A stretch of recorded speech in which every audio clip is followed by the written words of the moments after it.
மீண்டுடன் வந்த மைந்தனை நோக்கி, மீண்டும் வந்தனே ஏன் மகனே, வரங்கள் வேறு வேண்டுமோ எனவும். வந்தவன் மறுத்து தந்தையை நோக்கி, தந்த வரம் தகுந்த விளைவினை தருமோ என்று அறியவே நான் விரைந்த இவ்விடம் மீண்டும் வந்தனன்.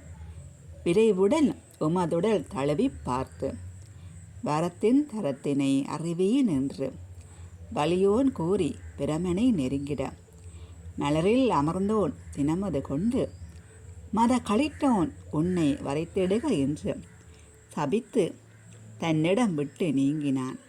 சதுர்முக நாயகன் மறைந்தது கண்டு தசமுகன் தானும் கோபங்கொண்டு தந்தையை தேடி எங்கும் திரிந்தனன். சதுர்முக நாயகன் மறைந்தது கண்டு தசமுகன் தானும் கோபங்கொண்டு தந்தையை தேடி எங்கும் திரிந்தனன்.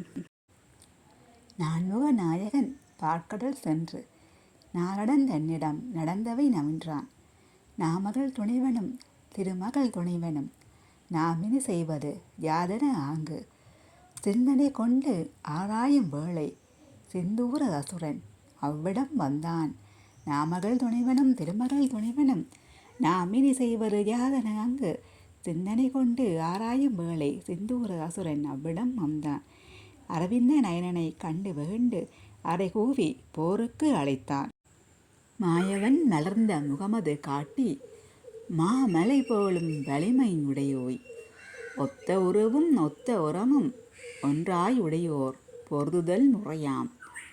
அங்கனமிருக்க இவ்விடம் வந்து எங்களை இங்கு போருக்கு அழைத்தல் அறமோ முறையோ தகுமோ உனக்கு, அறமோ முறையோ தகுமோ உனக்கு.